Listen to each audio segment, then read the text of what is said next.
Muy bien. Listo. Entonces, siendo Listo. hoy, un nuevo año, ¿no? Un nuevo año. Vamos a terminar el año. Vamos a terminar el año en un nuevo año. Como no el año académico hoy día, ¿no? Que ya oficialmente no hay clases. Para un poco cerrar el círculo, ¿no? Cerrar el círculo del proceso declarativo. Nosotros hemos visto cómo se forma el objeto del proceso, hemos visto, ¿no? Hemos visto el tema del proceso objetivamente complejo, es decir, cuando tiene más de un objeto, más de una pretensión constituye su objeto.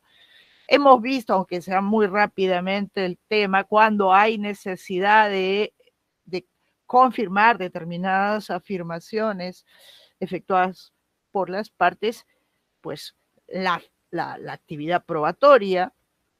Y hemos rozado, ¿no? Hemos rozado el tema de la sentencia al tratar de la valoración, siempre así a marcha rápida, el tema de la sentencia. En realidad, cuando uno interpone una demanda de declaración, lo que busca es esto, lo que busca es obtener una declaración, ¿no? O sea, la petición que se hace es de emisión de una sentencia que declare lo que se pide, esto materializado, concretizado en la petición, lo que el código llama el petitorio, ¿no? Y por eso, las pretensiones, lo vimos al comiencito, se pueden clasificar, ¿no? En pretensiones meramente declarativas, pretensiones constitutivas, pretensiones de condena, pero que en realidad se está pidiendo uno de esos pronunciamientos donde, en el único lugar donde puede ocurrir ello, es en algo que se llama sentencia, ¿no? Sentencia. ¿Qué es lo que busca todo aquel que demanda, ¿no? Obtener una sentencia que le declare fundada lo que ha pedido, ¿no? Si todo va bien, esto ocurrirá. Si no le va bien al que pidió, pues no ocurrirá y su demanda será, como veremos, declarada infundada. Infundada significa que no tiene la razón. Muy bien. En muchos casos, para obtener esta decisión, se requiere de actividad probatoria, ¿no? Y lo que significa que los resultados de la actividad probatoria se establecerán, se sacarán en la sentencia. Por eso dije que rozamos el tema de la sentencia al tratar de la valoración de la material probatorio concreto existente en ese proceso. A veces no se necesita, y esto también lo vamos a hacer una especie de visión general ahorita.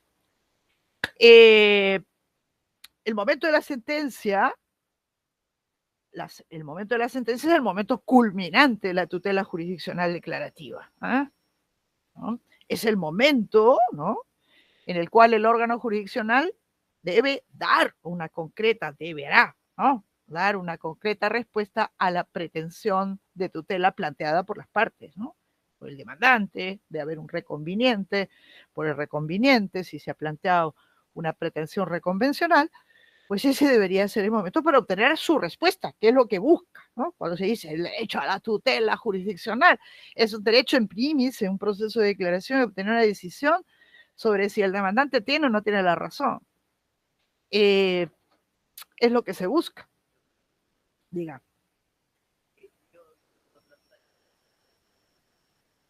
Sí. Sí, me acabo de dar cuenta yo también. Me acabo de acordar yo también. Pero no se ha presentado mucho. Vamos al otro. En la del calendario se estaba presentando la diapositiva normal. Sí. En la del Classroom se está presentando la presentación.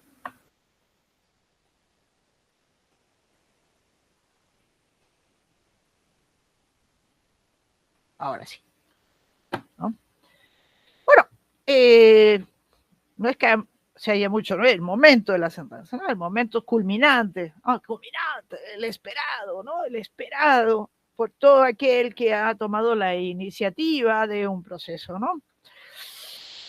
Y el código nuestro, le da a este acto llamado sentencia, ¿no?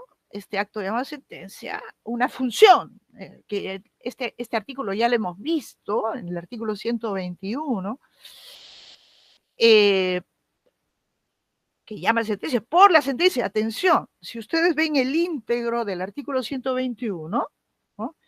Se van a encontrar que tiene 3 párrafos, ¿no? El primer párrafo está referido a los decretos, y los decretos en plural, dice, por a través de los decretos el juez impulsa el proceso, ¿no? Realizando actos de mero trámite, disponiendo, ¿no? Esa es la resolución ordenatoria del proceso. Cuando se cita audiencia, por ejemplo, la citación de audiencia se hace a través de un decreto, porque es una resolución que le da orden, la secuencialidad al procedimiento, ¿no? En que se sustancia el proceso.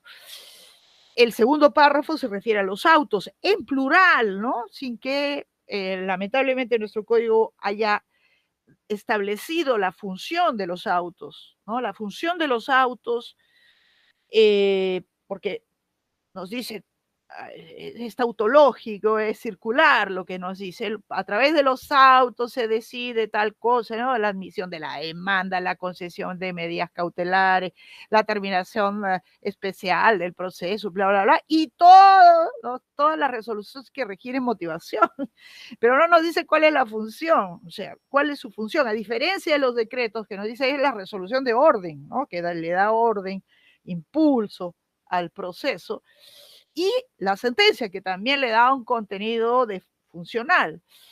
A los autos, a través de los autos, ¿qué se decide? Se decide cuestiones que no son lo principal. ¿Y qué es lo principal? Lo pretendido por el demandante, lo pretendido por el demandado si es un reconveniente.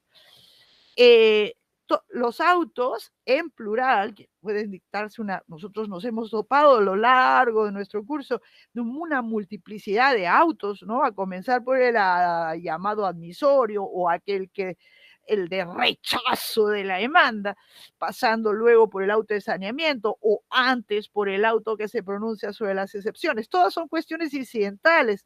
Cuando un juez califica la demanda, se está pronunciando sobre qué, se lo impone la ley, sobre si la demanda reúne todos los requisitos para abrir válidamente un proceso, si presenta algún defecto, si ese defecto es subsanable, si no es subsanable. Eso es lo que está juzgando cuando un juez se pronuncia sobre las excepciones que nosotros en nuestro curso hemos llamado previas, pues porque son previas, porque ese es el nombre, el calificativo que le falta, ¿no? Estas ¿qué son? Lo hemos dicho, son cuestiones incidentales, un incidente que levanta el demandado poniendo sobre el tapete una cuestión que va, de declararse fundada, va a impedir la continuación del proceso. Y entonces, ¿esto cómo se resuelve? Se haya planteado una o todas las posibles, pues a través de un auto. ¿Por qué? Porque es una cuestión incidental. ¿Sobre qué? Sobre si hay prescripción, sobre si se ha verificado la prescripción, sobre si es que el demandante está bien representado, solo que se haya puesto sobre el tapete. Sobre eso se pronuncia, ¿no? Si hay caducidad. Yo me he sentido un poquito molesta, cuando he leído los trabajos encomendados en la parte a los grupos que tuvieron a su encomendado, ese pronunciamiento sobre esa sentencia de la Corte Suprema, que para mí es aberrante, sobre la excepción de caducidad. Se dedujo la caducidad, y los jueces dijeron, no hay caducidad, no hay caducidad. Y cuando llega a la sentencia, el juez de primera instancia declara fundada la demanda, una demanda de impugnación de acuerdo de una asociación, porque es la junta de los colegios, de contadores del Perú, y se declara fundada y declara nulos los acuerdos, se apela y la Corte Superior dice, no señor, si hay caducidad, improcedente de la demanda, pero sobre la caducidad ya se había pronunciado, ¿no? Pero ¿qué es la caducidad? Es un incidente que levanta, si hay caducidad o no hay caducidad. Naturalmente, como lo mencionamos en su momento, es este pronunciamiento sobre la existencia de la caducidad o sobre la prescripción son pronunciamientos de derecho sustancial, pero son incidentales de todas maneras, ¿no? No es la cuestión de fondo. O sea, no es la pretensión del demandante. En realidad, en rigor debería conducir también a de que se declare infundada la demanda. Pero de todas maneras es un incidente que levanta el demandado.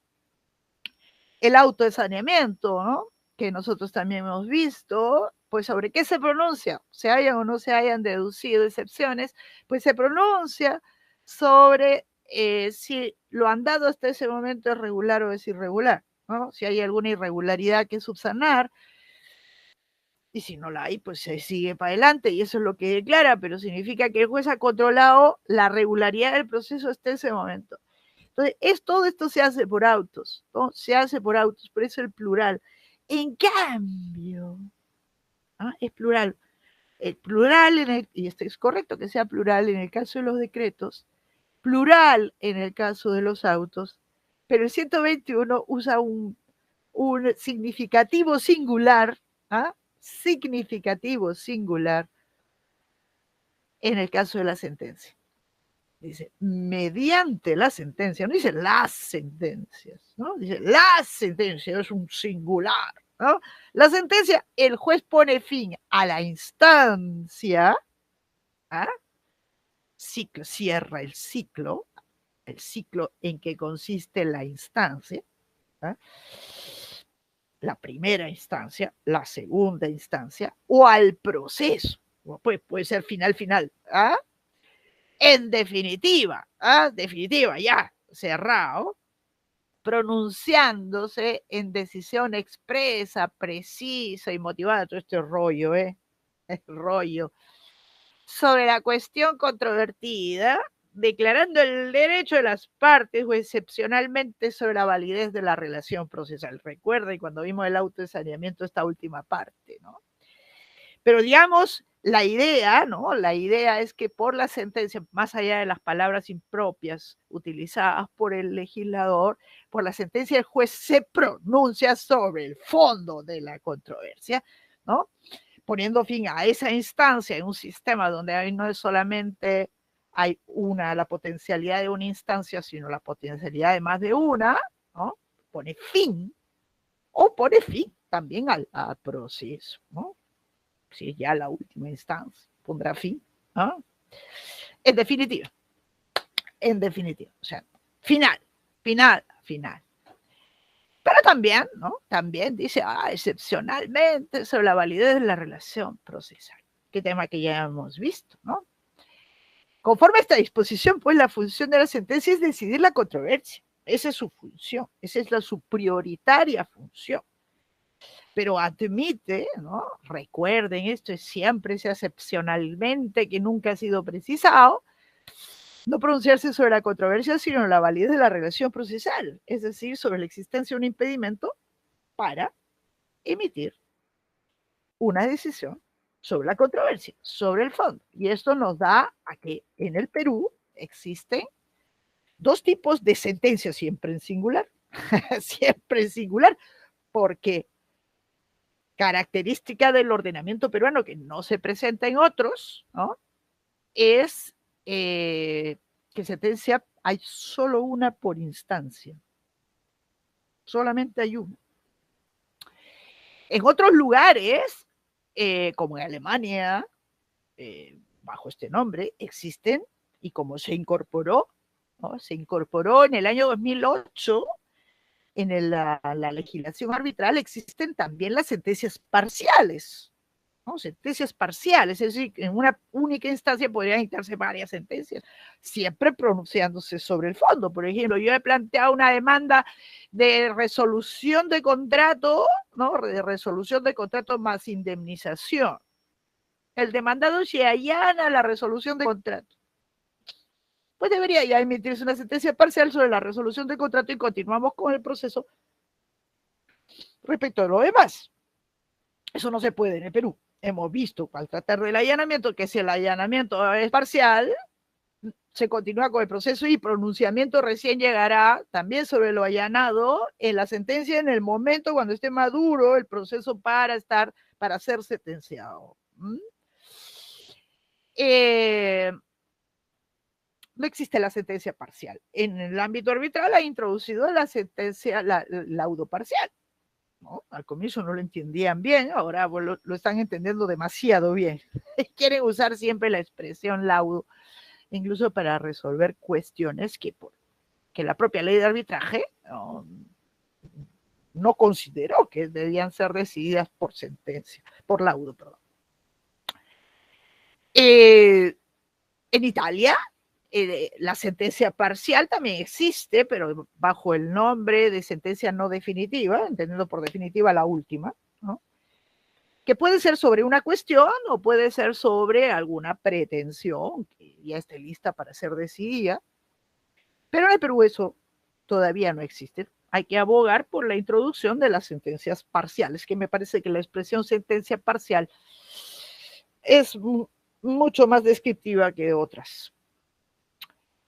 Ahora, hay que tener presente también, se los digo ya, para que tomen nota, que en otros ordenamientos latinoamericanos todavía se sigue usando la palabra sentencia para indicar lo que nosotros llamamos auto, ¿no?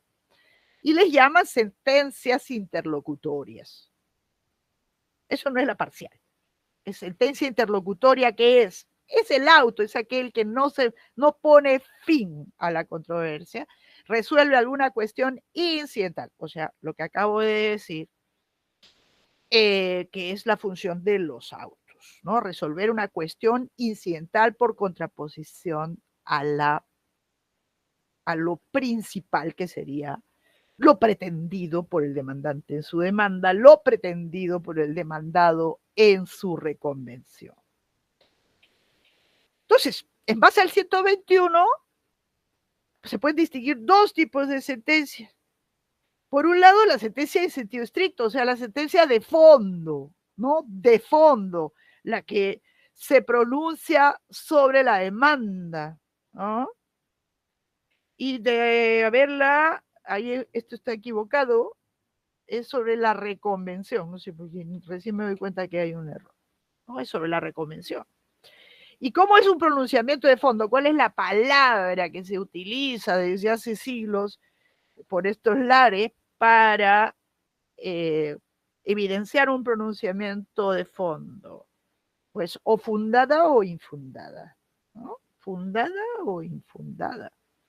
Fundada es porque se le está reconociendo la razón, ¿no?, a la demandante, al reconveniente. Fundada. A veces, ¿no?, esto puede producirse por muchas cosas, ¿no? Porque efectivamente se probaron los hechos, ¿no? Los hechos que necesitaban serlo, y eran los hechos constitutivos del derecho del demandante o del reconveniente.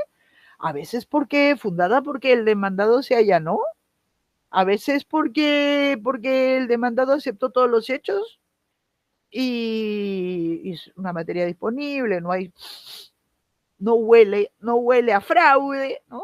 Y entonces no hay hechos necesitados de prueba y hay una cuestión sobre las consecuencias jurídicas y el juez dice, bueno, las consecuencias jurídicas de estos hechos pacíficos son las que quiere que se declare el demandante.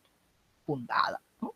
No necesariamente fundada significa, como parece hacernos inferir el artículo 200 del código, 200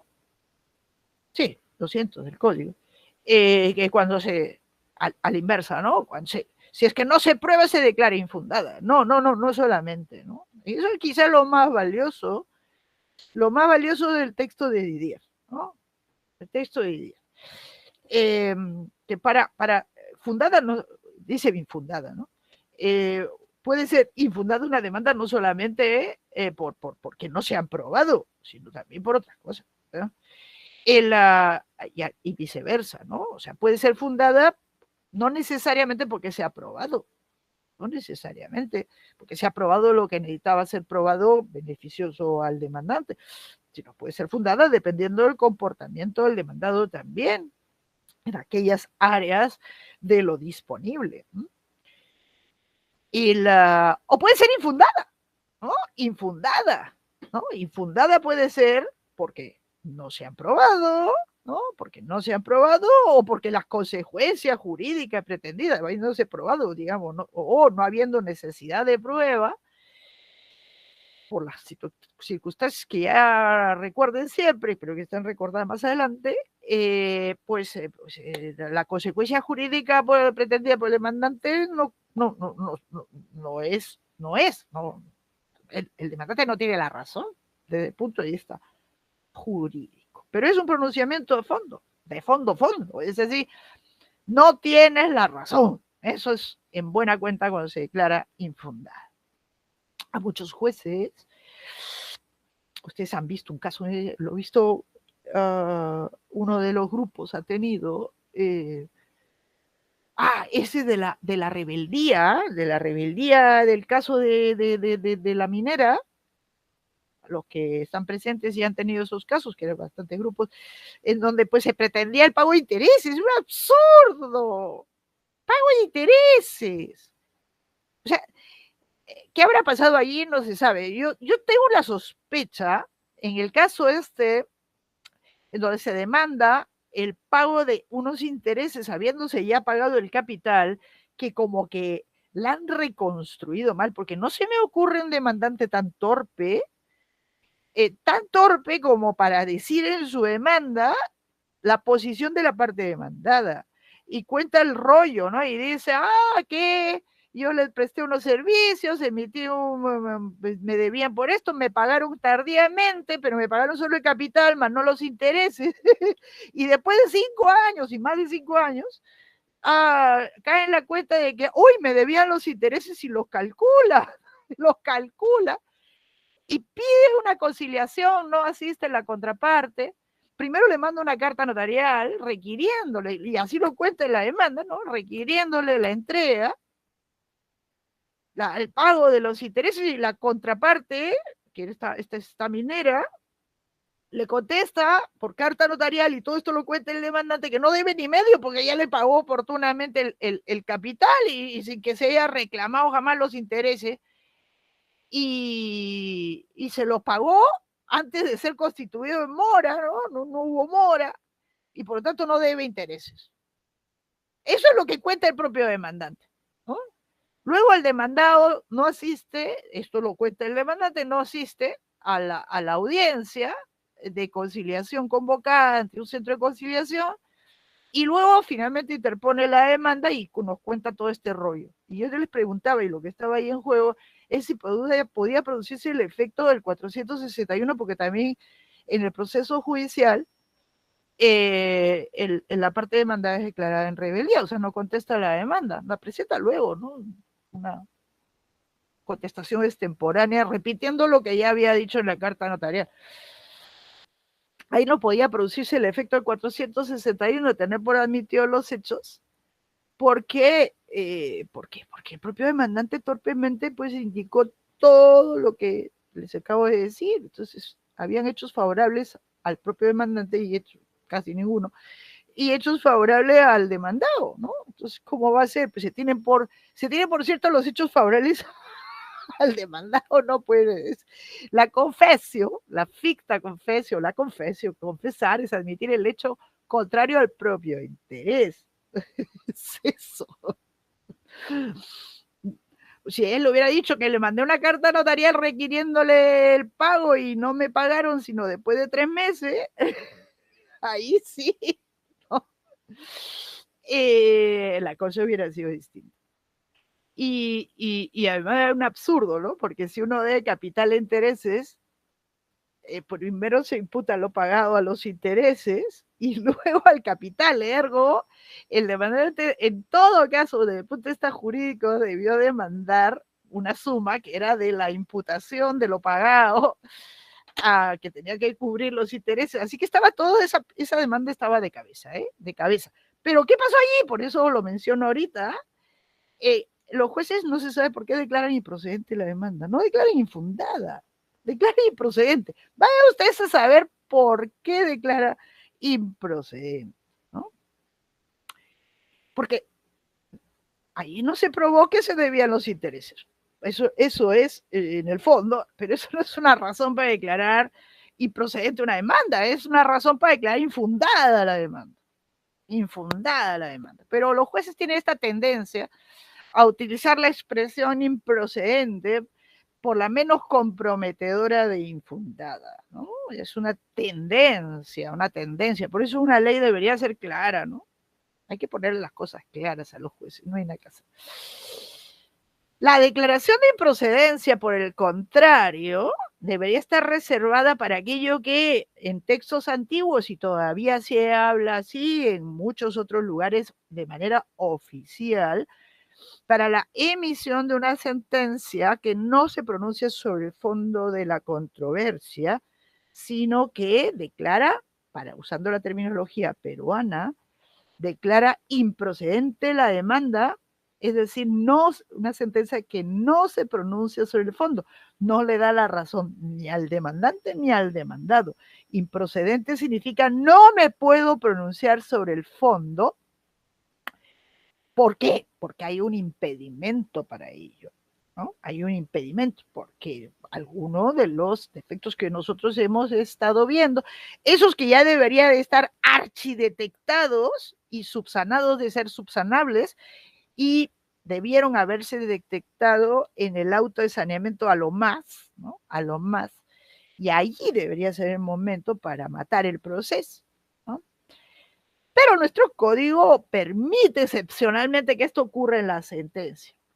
Y de esta excepción, como ya lo hemos mencionado, se hace uso y abuso. Esto es lo que se llama una sentencia de mera absolución de la instancia. ¿Por qué?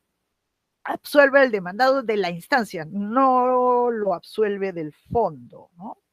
No es la sentencia absolutoria desde el ángulo del demandado, absolutoria en el sentido que le declara infundada la demanda al demandante, sino que le declara improcedente la demanda, y por lo tanto no se pronuncia sobre si el demandante tiene o no tiene la razón. Por eso en ese caso de los intereses era un pronunciamiento de fondo, no era un pronunciamiento procesal. Esta es la sentencia de contenido estrictamente procesal.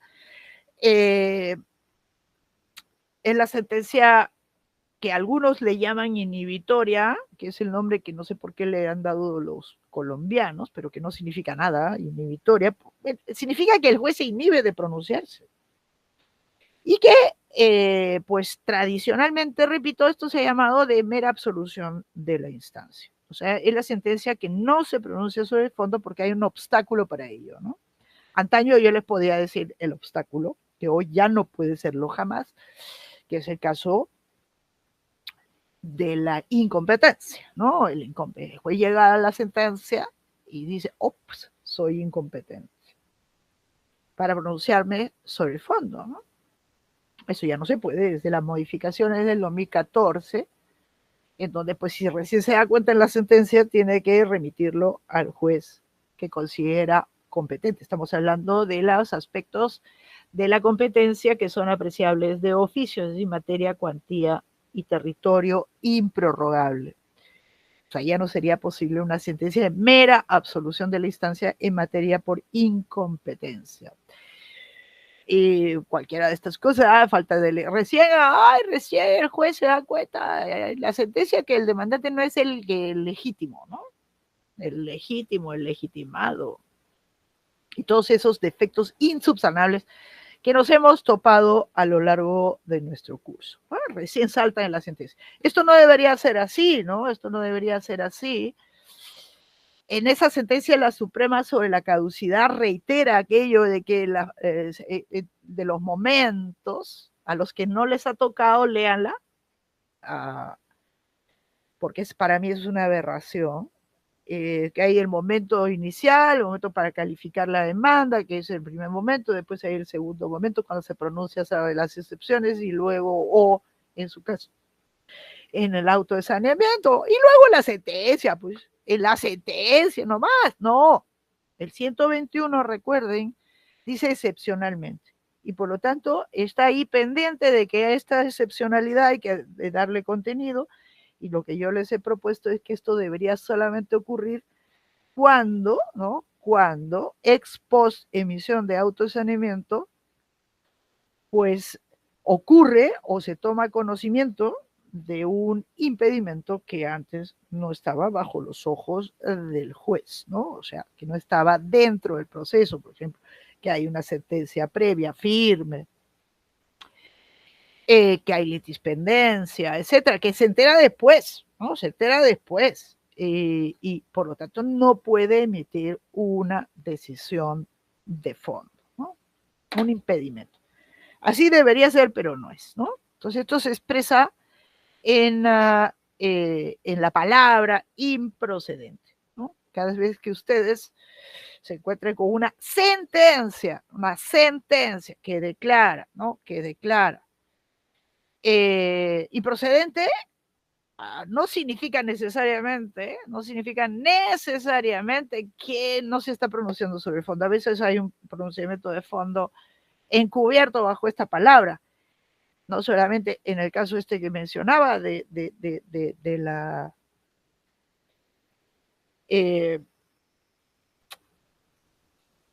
de la rebeldía, doble rebeldía, ¿no? Doble tener por ciertos, de la minera, ¿no? De los intereses, el caso de los intereses, ¿no? Se declaró improcedente, no se sabe por qué, sino todos, la gran mayoría, ¿no? Buena parte de los que han sido objeto de estas cosas llamadas sentencias de los plenos casatorios, venían declarándose improcedente. Improcedente se declaró en el noveno pleno, el caso del noveno pleno por los jueces tanto de primera como de segunda instancia, porque dijeron que el acto cuya elevación a escritura pública se pretendía era nulo, y declararon improcedente la demanda cuando debieron declararla infundada.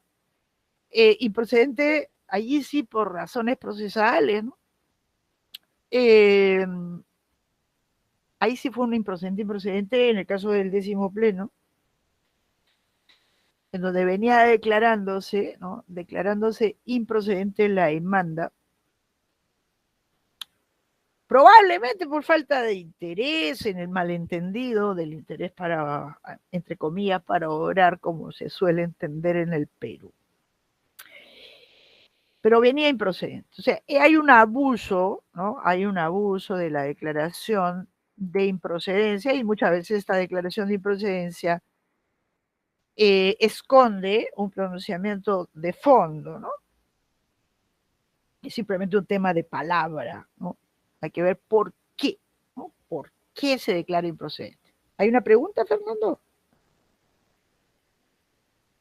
Fernando. No, no. Sí, sí.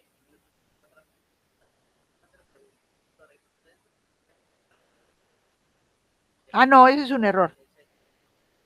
Ese es un error del TCE. Es un error del TCE, bueno, comenzando que fue por auto, ¿no? Es un error del TCE porque eso no era una sustracción de materia. ¿Qué significa la sustracción de materia? Que es una palabra que no está en nuestro ordenamiento, se infiere del artículo 321, que dice que debe pronunciarse por auto. El error del TC está en considerar que el hecho de que Martín Vizcarra no hubiera sido vacado, no hubiera sido vacado por la vacancia, ¿no? por el procedimiento de vacancia por el cual se planteó la demanda competencial, eso no es sustracción de materia, pues. Eso no es sustracción de materia. La sustracción de materia, ¿no? Significa que la controversia ha cesado.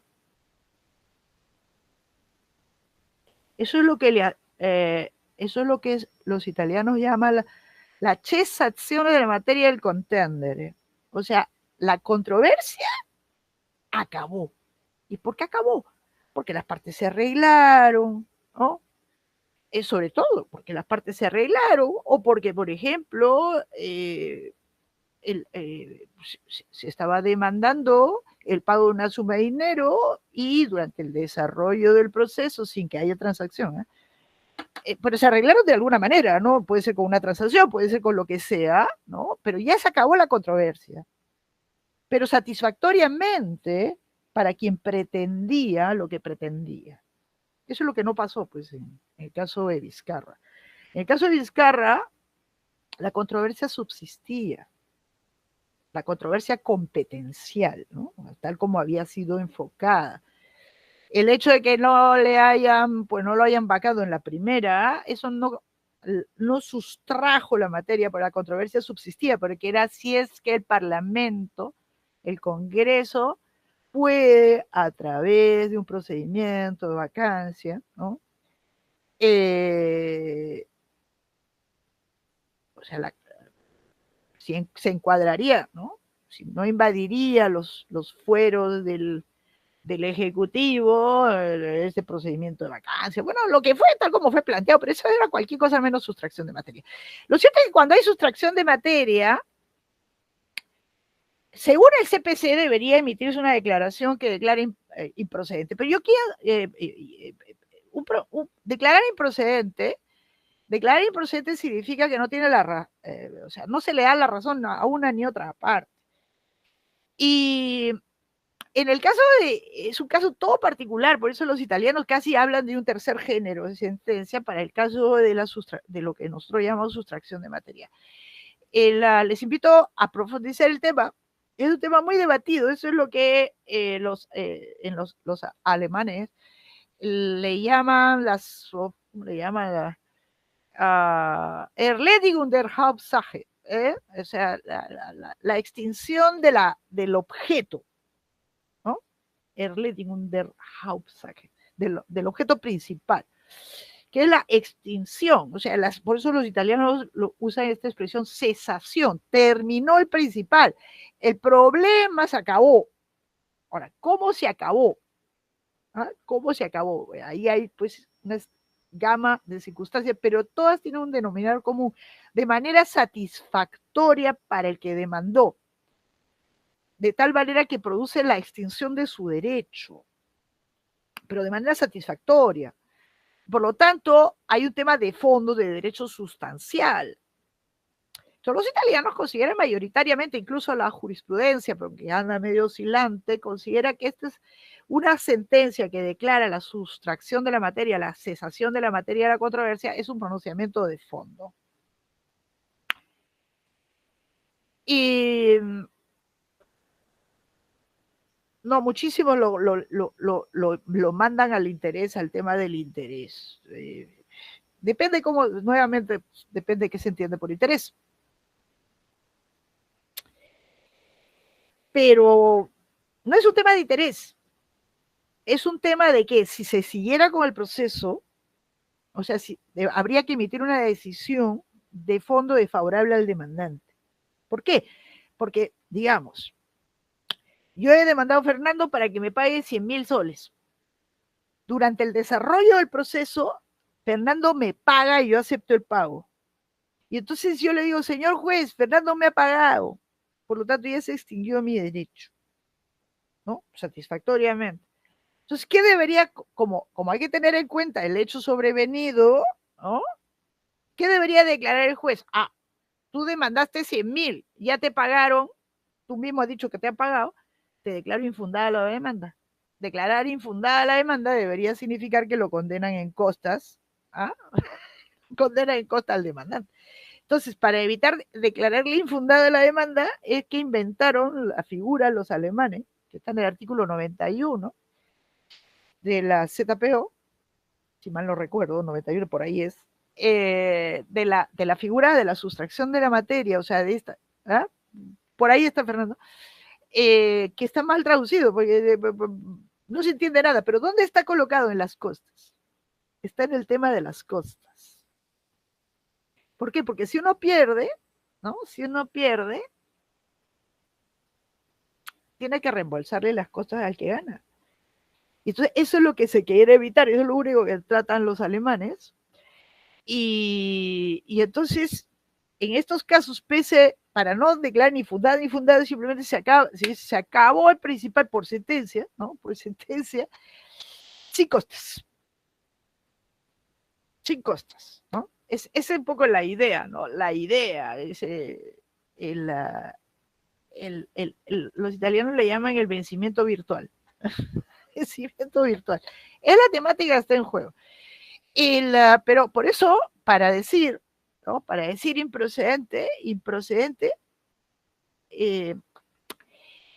presupondría que tengamos claro qué significa aquello de la sustracción de la materia, que es lo que no está nadita claro y por lo tanto, entonces merece, hubo un muchacho en la maestría que se desapareció en la maestría de la Católica que quería hacer sobre eso, o el que era, o era San Marcos, creo, que quería hacer su tesis, no era Josué, usted no era,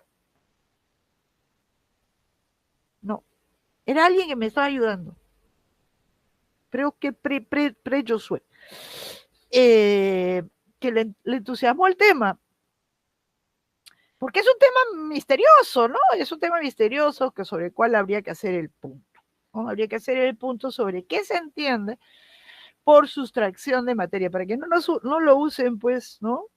No lo usen como a todo despropósito lo hizo el TC. ¿Saben cómo se hubiera producido una sustracción de la materia para el caso de la que planteó el Ejecutivo sobre la primera vacancia de Vizcarra? Pues si es que el Congreso hubiera modificado durante el desarrollo del proceso competencial, hubiera aprobado una modificación del reglamento del Congreso en el sentido de precisar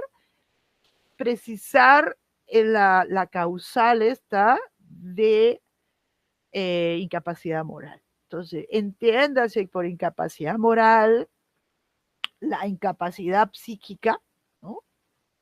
Del mandatario, del primer mandatario, que le impide la continuación, ¿no? La continuación de su de desplegar sus atribuciones, o sea, lo hubiera precisado, ¿no? Previa declaración médica, hubiera puesto todo eso. ¿Ah? Hubiera puesto todo eso dentro del reglamento. Eso es sustracción de la materia. Eso hubiera sido sustracción de la materia. No simplemente que se la declararon fundada porque no se lograron los votos, ¿no? Que para la primera vacancia no se lograron los votos. No, pues. No, pues. Por eso después sobrevino, ¿no? Sobrevino la segunda vacancia, ¿no? Así es que bueno, vaya mi invitación. Fernando, ¿está usted ahí?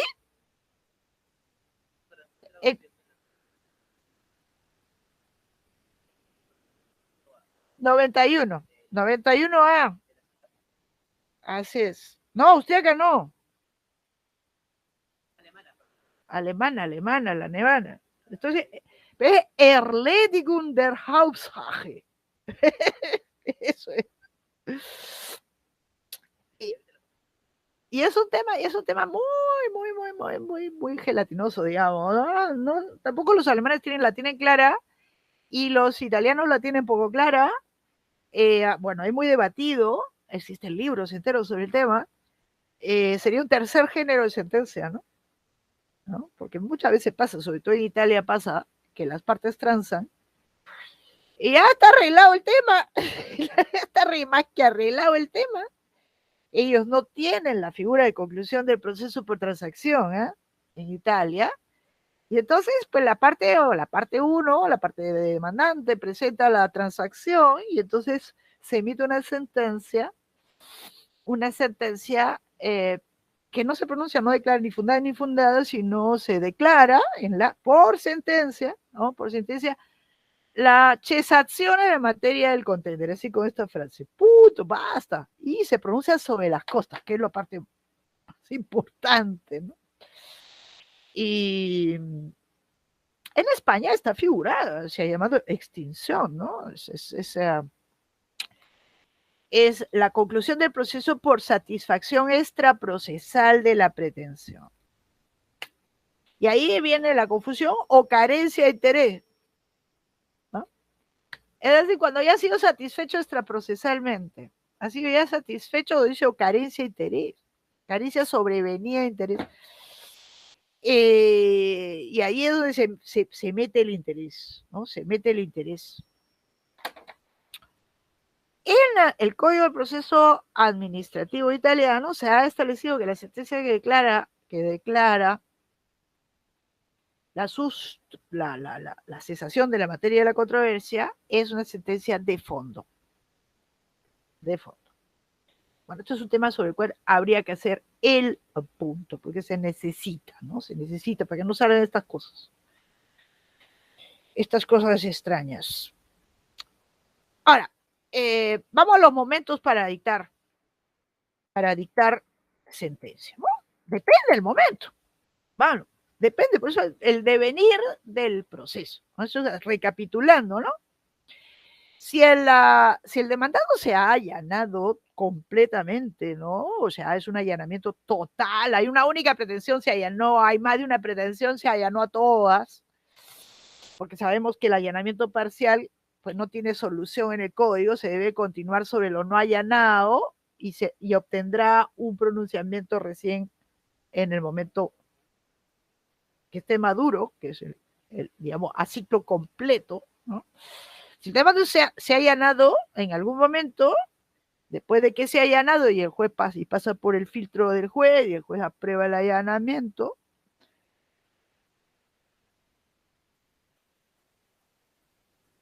se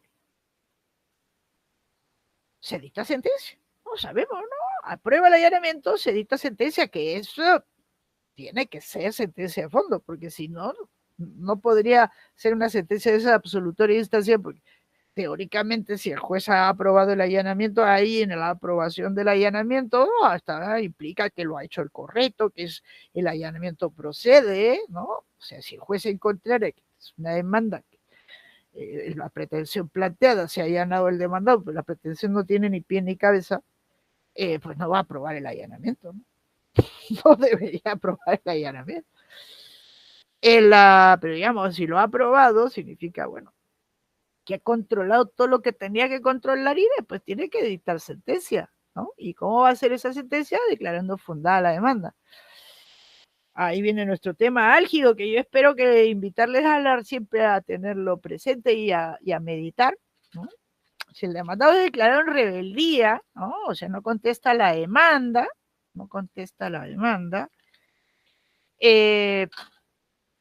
y estamos en el área donde funciona el 461, primer párrafo, es decir, tener por admitido los hechos, léanlo siempre así, se les va a hacer más claro que no con ese enredo de la presunción legal relativa de verdad de los hechos afirmados por el demandante, que no lo entiende ni Pío, no lo entienden nuestros jueces. Espero que aquellos que han tenido los dos casos, ¿no? Los casos de la señora esa que interpuso esa demanda para ser declarada la propietaria de un bien, porque decía que su sobrino había actuado en su interés, que declaró en rebeldía, y el otro, ese de los intereses, pues ahí pues claramente podían apreciar a los grupos que tuvieron esto, no a los otros que tuvieron el caso de la deducción como excepción, hablando de correctamente conforme a nuestro curso, la deducción de la usucapión, ¿no? Pues aquellos que eran la gran mayoría, o sea, hasta el 8 creo, que tuvieron esto de la rebeldía, pues ahí podían apreciar cómo nuestros jueces pues se traen en cortocircuito con el 461, ¿no? Presunción legal relativa de verdad no significa que no se deba aprobar. Vale. Porque es relativa. Igual se tiene que probar cómo es eso, ¿no? ¿Cómo es eso? Por eso, ¿no? Saquen la palabra presunción y pongan se tienen por admitidos los hechos y se hace más potable, ¿no? Más entendible. Si el mandado es declarar en rebeldía, se tiene por admitidos los hechos. ¿Qué viene después? Eso es cuando es sensato que así sea, no siempre será sensato. El juez dice la ley tiene que emitir el auto de saneamiento. Después de dictar el auto de saneamiento y dice que todo está ok, todo está bien, controla todo que esté bien. Dice todo está ok, tiene que dictar sentencia. Esto es lo que el código llama, pues, juzgamiento anticipado que no tiene nada anticipado, ¿no? Ese es su momento natural. Que así sea. O si tras la fijación de los puntos controvertidos, tema que ya sabemos, ¿no? Advierte que no hay cuestión de hecho porque, ¿por qué? Porque el demandado admitió todos los que tenía que admitir que le fueron favorables al demandante, pero le ha cuestionado jurídicamente las consecuencias, ¿no? En el área donde esto puede funcionar, ¿no? Pues allí, o sea, después de fijación de puntos controvertidos, ¿no? Que presupone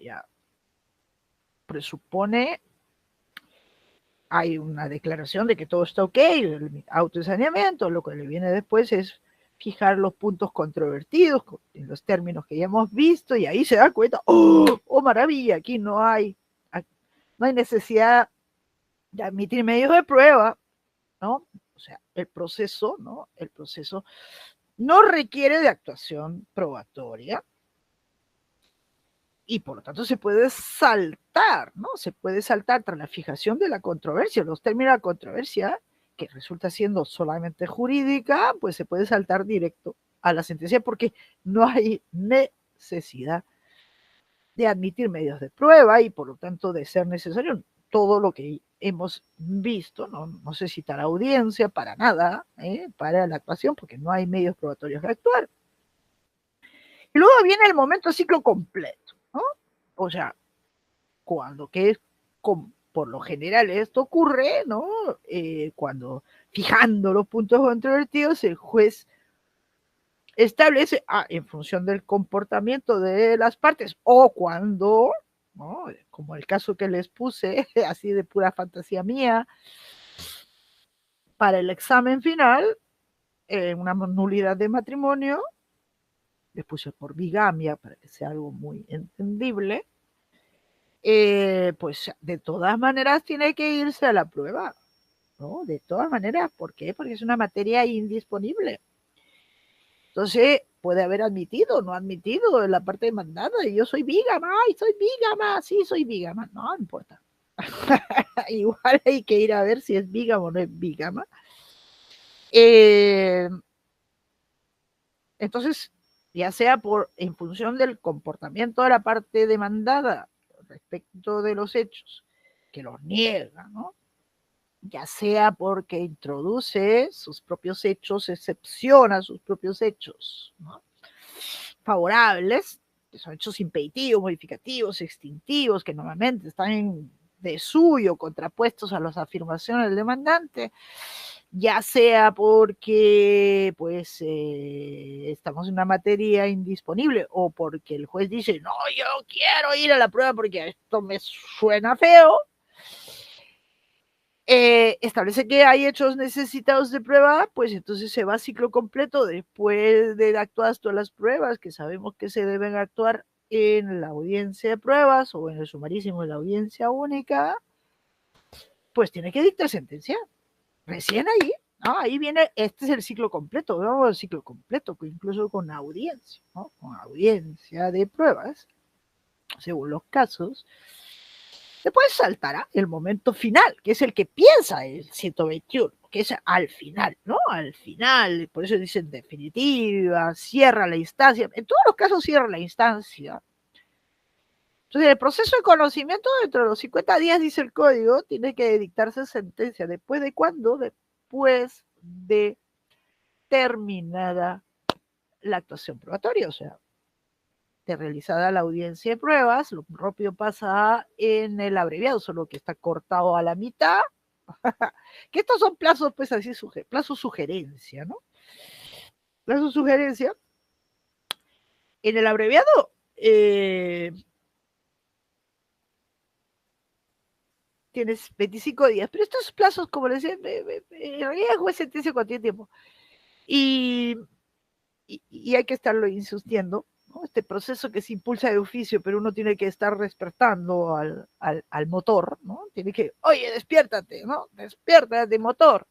Pese a que el motor tiene que estar siempre prendido, ¿no? Y se pone primera, segunda, es el juez, ¿no? En realidad debería ir cambios automáticos, ¿no? Pero no, uno tiene que estar a decir, ¡ay! Despierta, dicta sentencia.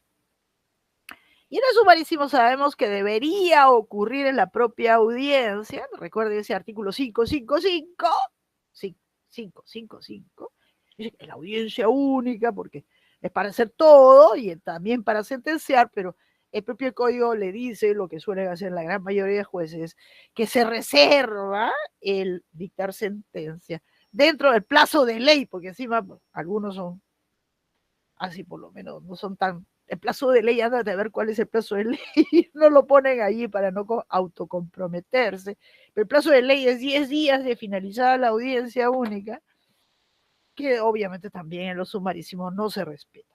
Son muy raros los casos en que un juez sentencia en la propia audiencia única, y debo decir que es bueno que así sea, porque eso, te recuerden que una audiencia única, si realmente ha sido única, es el momento no solamente que se hacen muchas cosas, y entre ellas fijar los términos de la controversia, o sea, los famosos puntos controvertidos, admitir los medios de prueba, recién admitir los medios de prueba, y si recién va a admitir los medios de prueba y sentencia en ese momento, significa, o sea, después arregló seguido, pues que ya la tenía lista, ¿no? Que ya la tenía lista. ¿Y cómo podía tener la lista si todavía no se habían admitido los medios de prueba? O sea, eso es un poco como que ya la tengo preparada antes de que, ante tempus, ¿no? Antes del tiempo. Ahora, esto es bastante teórico porque en la vida normalmente los jueces se reservan el derecho a expedirla, el derecho que no tienen, no es un derecho, en todo caso es una facultad, de expedirla y lo ponen así, en el plazo de ley y levantan el acta y ponen eso, ¿no? Rara vez se sentencia en la propia audiencia, pero ese es el modelo del código del procedimiento sumarísimo, ¿no? Que la idea era, pues, seguísimo, es que todo estuviera concentradísimo, pero la propia realidad la ha desmentido. ¿Qué quieren hacer en el proyecto? En el proyecto para este tipo de cosas de la audiencia, cuando, ¿qué es lo que se puede en laboral? En laboral es perverso. En laboral, como han querido que todo se haga rápido, y que la oralidad sea una oralidad de verdad, que, o sea, esa oralidad que hace que los procesos se aceleren. Entonces han establecido que en la audiencia que se llama de juzgamiento, en el laboral existen dos procedimientos, el ordinario y el abreviado. En el ordinario hay dos audiencias, una es de conciliación y otra es de juzgamiento, ¿no? Y esta última es también para dictar la decisión. Entonces dice, ¿qué es lo que dice? Dice que al finalizar la audiencia de juzgamiento, el juez verbalmente, es una audiencia donde se actúan los medios de prueba, es el equivalente a nuestra audiencia de prueba, dicta el fallo, ¿no? El fallo, o sea, lo que decide fundada la demanda improcedente, qué sé yo. Acaban de actuarse las pruebas, o sea, le dice, ¿no?, que puede hacer una pausa de 60 minutos y en 60 minutos, o sea, en 60 minutos él medita y se reabre la audiencia para decir el fallo, fundada la demanda, con cargo a citarles en ese mismo día a una audiencia para entregarles el texto de la sentencia con ya la motivación del fallo. Tiene que fijarle, y hay un plazo para todo eso. Pues eso es lo peor que puede haber. Eso es lo que quieren generalizar en el proyecto, que terminada la audiencia de pruebas se dicta el fallo y la motivación sale después. ¿Qué es lo que hacen en Italia? Es lo que hace en Italia, pero esto a mí no me gusta, este sistema no me gusta. O sea, primero decido y después pienso por qué he decidido, ¿no? Esto lleva pues a la decisión impulsiva. ¿no? La decisión impulsiva, infundada la demanda, ¿no? Infundada la demanda. Después, ¿pero por qué es infundada? Después, no, ¿por qué es infundada? En fin, pero por el momento esto no es así en el proceso civil y lo que ocurre en el sumarísimo, que es donde debería dictarse sentencia, es que los jueces establecen que voy a sentenciar, como por lo general, no digo que no se sentencie, me reservo el dictar la sentencia dentro del plazo de ley, que nunca es el plazo de ley.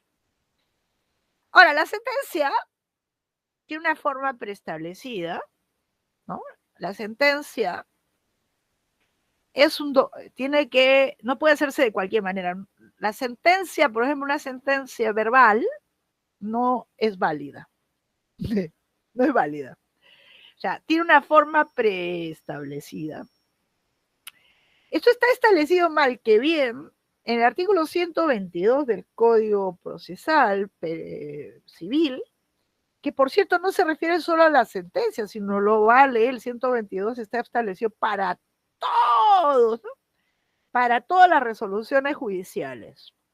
Lo único que dice el 122 es que específico para las sentencias es que toda sentencia tiene que tener una parte, ¿no? Una parte expositiva, una parte considerativa y una parte resolutiva. Eso es todo lo específico para las sentencias. Pero la sentencia es un documento. La sentencia, no puede haber una sentencia verbal. ¿Y por qué no puede haber una sentencia verbal? Sino que la sentencia tiene, como toda, en realidad no solo la sentencia, todas las resoluciones judiciales tienen que hacerse, exteriorizarse por escrito, ¿no? Esto lo presupone sin decirlo el artículo 122.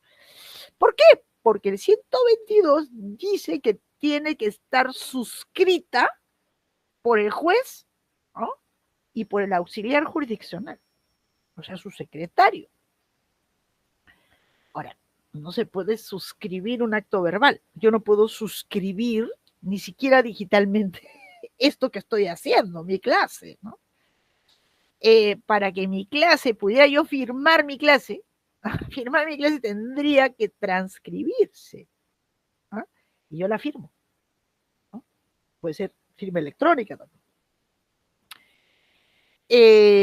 Por más que, es decir, podría hacerse verbalmente, sí, pero será válida como sentencia siempre que se documente en el acta. Por ejemplo, en una audiencia del sumarísimo, se dicta sentencia, tiene que incorporarse la sentencia al acta, ¿no? Al acta, porque el acta es la que se puede firmar y el acta es un documento, ¿no? Entonces, el 122 nos expresa que tiene que ser por escrito, por un lado, porque exige para toda resolución judicial que esté suscrita, o sea, firmada. Ahí está.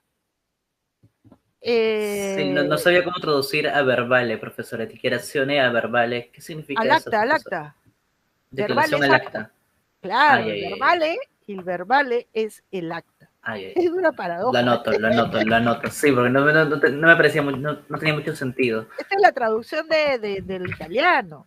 Ajá, sí. En la traducción, solamente como nota curiosa, en la traducción que hace el chileno Pera Jagone, él dice costas en caso de conclusión por solución del proceso principal.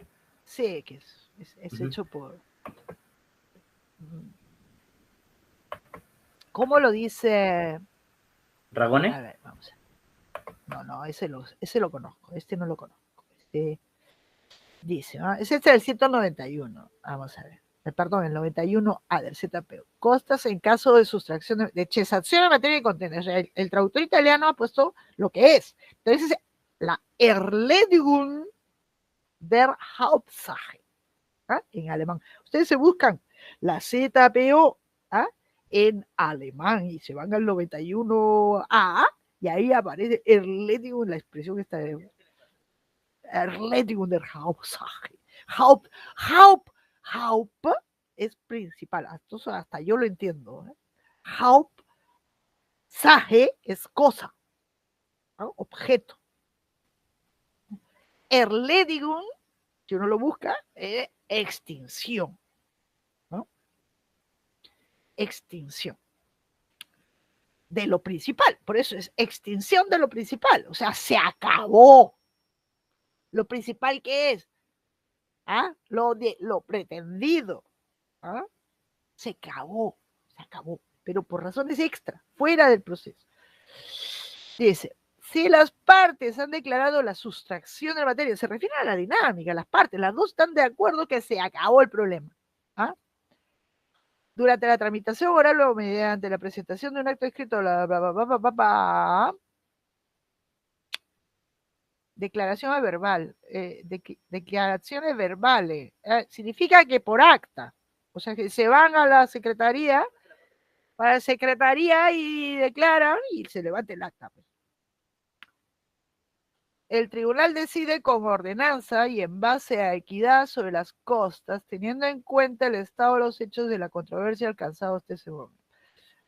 Se aplica si el demandado no se opone dentro del término perentorio, porque aquí se refiere justamente a las costas, que es el tema álgido, porque resulta que el demandante ya no tendría la razón por un hecho sobrevenido.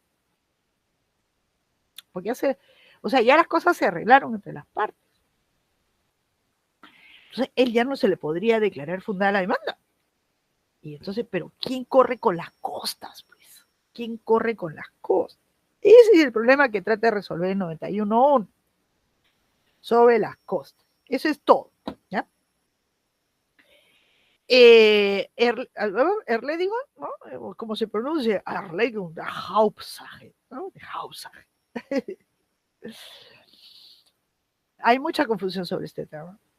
Bueno, pero vamos a la forma de la sentencia, ¿no? La forma de la sentencia, como toda resolución judicial, tiene que hacerse por escrito y el índice que tiene que hacerse por escrito es que tiene que estar suscrita por el juez y por el auxiliar jurisdiccional y porque tiene que indicar lugar y fecha, ¿no? Lugar y fecha.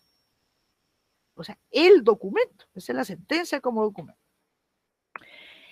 Muy bien, como les decía, estos son, arranca, ¿no? Arranca, ¿no? Lugar y fecha, o aquello del lugar es importante.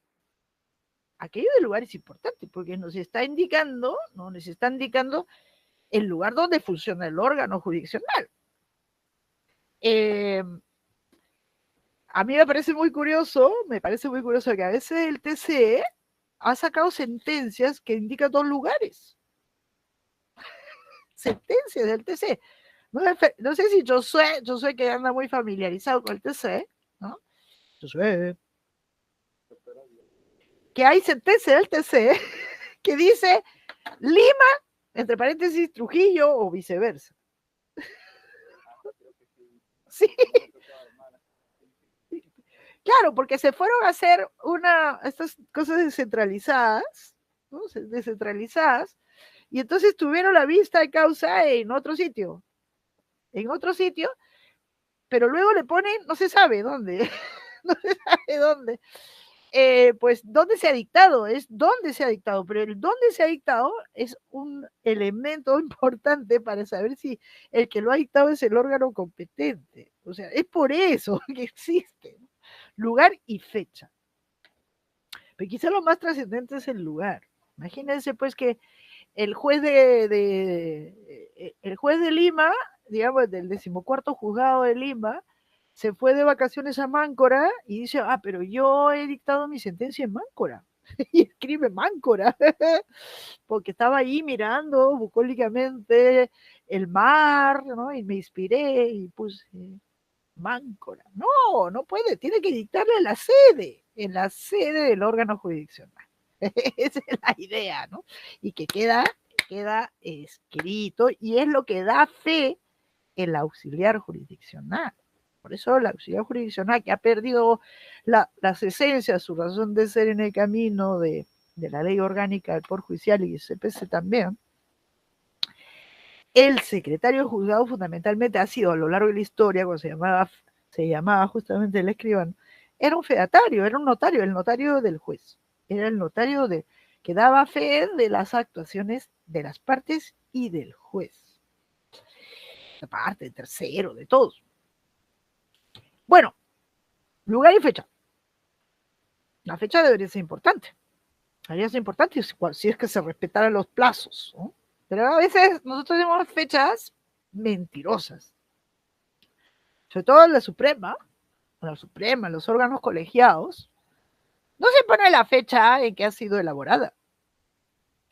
No, se pone la fecha de la vista de causa, que es cuando vieron el asunto, y después de 2 años sale publicada, ¿no? Después de 2 años y le pone la fecha de cuando se vio el asunto. Es mentira, no es verdad. Ahí no se dictó sentencia. Bueno, pero lo cierto es que estos son elementos que nos permiten inferir que toda sentencia, como toda resolución judicial, porque esta es una norma general, para todas las resoluciones judiciales, tienen que hacerse por escrito. ¿Qué debe contener?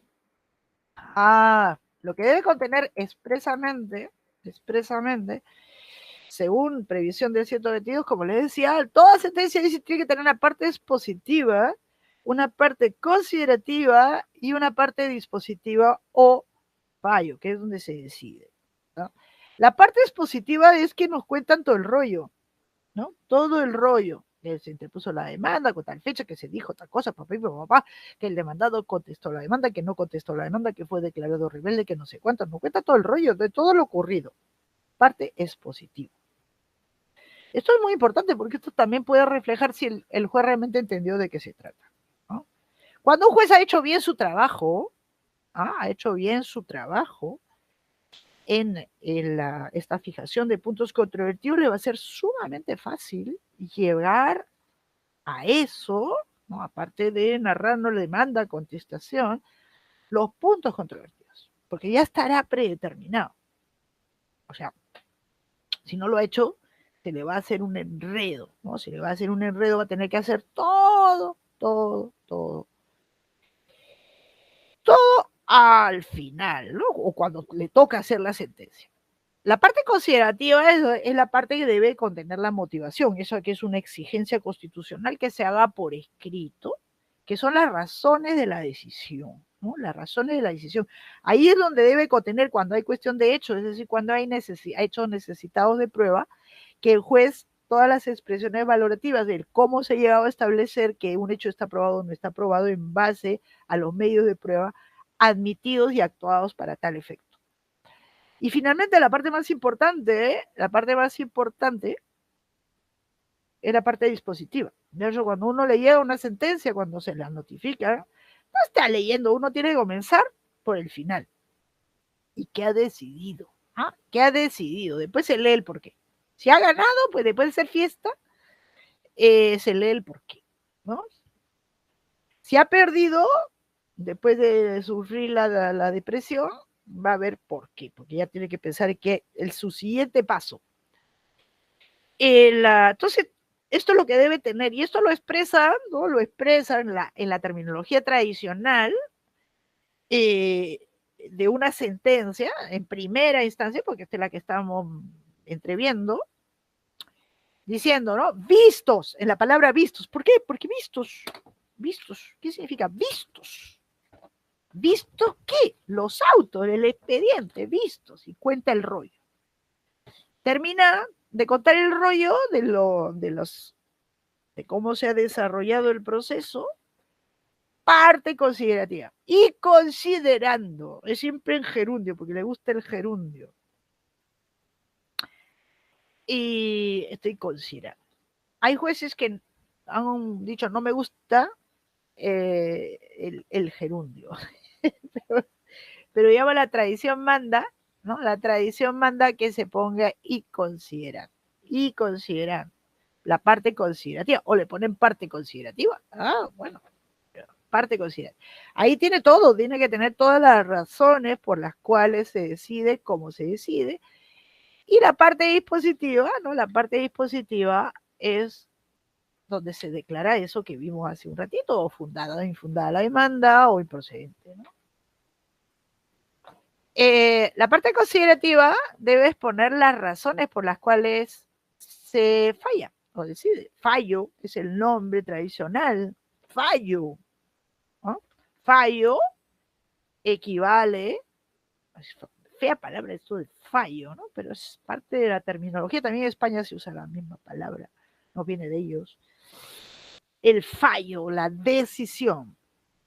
Fallo, o hay quienes ponen decisión, ¿no? La parte considerativa de exponer las razones por las cuales se falla, o sea, se decide. Porque falla viene a fallar, pero también es decir. Ello presupone, uno, la fijación de los términos de la controversia, que ya deberían estar, como veíamos en su momento, estar fijados en el auto de fijación de puntos controvertidos. Si no hay hechos necesitados de prueba, exponer solo las justificaciones jurídicas de su decisión. Si hay hechos necesitados de prueba, ¿no? Hay que fijar. Si se ha hecho su trabajito en el auto de fijación, los hechos no necesitados de prueba porque fueron admitidos por el demandado, esos hechos pacíficos, y entonces estos no necesitaban ser probados. ¿Por qué? Porque esto. Estos otros eran los que sí necesitaban, ¿no? Entonces, para los hechos necesitados de prueba, pues decir por qué están probados o por qué no están probados. O sea, ahí debe contener toda la valoración de los respectivos medios de prueba. Y si los hechos necesitados de prueba no están probados, los hechos necesitados de prueba, dependiendo de cada caso, naturalmente, sí. Ajá, aquí viene el momento, ¿no? El momento de la aplicación, recién aquí, ¿no? El momento de la aplicación de la regla de la carga de la prueba, y solamente ahí al final, ¿no? Si los hechos necesitados de prueba no están probados, no está probado el primer matrimonio de la demandada, ¿no? Demanda de nulidad de matrimonio por bigamia. No está probado, pues no está probado. No está probado. ¿Qué hay que hacer? Aplicar la regla de la carga de la prueba. Si no está probado el hecho que necesitaba ser probado para darle la razón al demandante, pues hay que declararle infundada la demanda, ¿no? Y infundada la demanda. En estos casos recién salta la famosa mal llamada regla de la carga de la prueba. O sea, cuando hay déficit probatorio, bueno, no se han probado los hechos que debían serlo para obtener un pronunciamiento de fondo, y entonces se obtiene un pronunciamiento de fondo, ¿no? Es lo que va a justificar una decisión. ¿Qué hacen nuestros jueces? Normalmente los jueces comienzan 196 que corre, y lo transcriben, ¿no? La regla que corresponde a la parte que afirma aprobar los hechos, no sé cuánto, y la parte que niega, y si caso contrario se declarara infundada, ¿no? Como estaba el 200 originalmente. No se puede partir de la parte considerativa bajo eso, ¿no? Eso funciona solamente in extremis, cuando lo que debía ser probado, para aquellos casos en donde lo que debía ser probado resulta que no lo está, conforme a los resultados de la valoración probatoria. La respuesta es negativa, ¿no? Por el contrario, si la respuesta es positiva, están probados, ¿no? O para los casos de que no haya necesidad, ¿no? No haya necesidad de actividad probatoria, no hubo necesidad porque el demandado admitió todos los hechos, estamos en ese caso, ¿no? Ha cuestionado, ¿no? Ha cuestionado las consecuencias jurídicas. Bueno, ahí hay que hacer la operación puramente jurídica, porque ya sea porque esté probado o porque no necesitaban ser probados, ¿no? Hay que subsumirlo, también porque se presumen, ¿no? Digamos, se presumen, entran en juego presunciones legales, que no han sido destruidas o son absolutas, ¿no? Todos los supuestos de hechos que no requieren ser probados, ¿no? Y que sí integran los hechos constitutivos del hecho del demandante, ¿no? O de las excepciones del demandado, pues hay que subsumirlo en el supuesto normativo que corresponde. Ahí viene la operación estrictamente jurídica de subsunción e interpretación de la norma jurídica, ¿no? Y eso le va a dar el fallo, ¿no? Y el fallo es la decisión.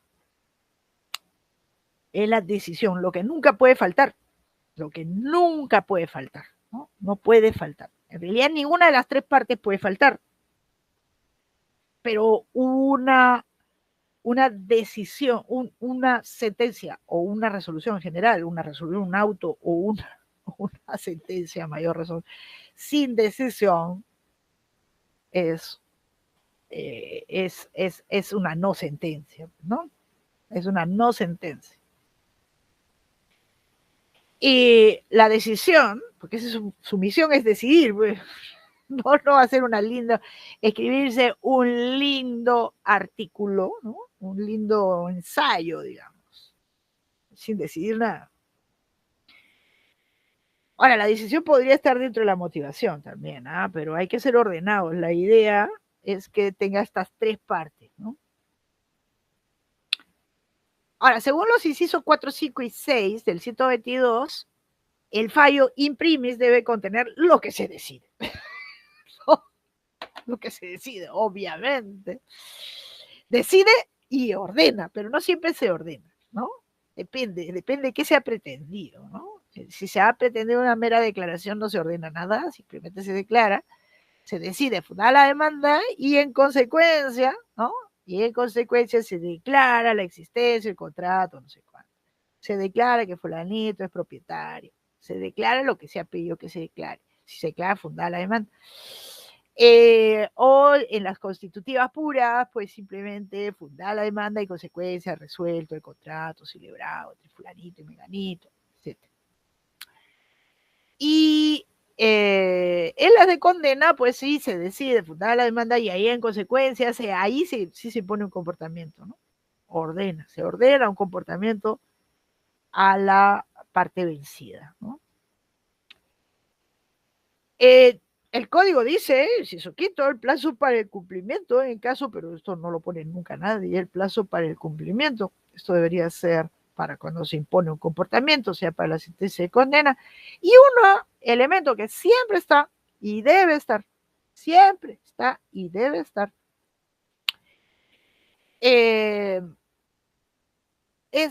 la condena en costas y costos, ¿no? Según el principio general que rige en el ordenamiento peruano, el que pierde paga. ¿Qué cosa paga? Paga las costas. ¿Qué son las costas?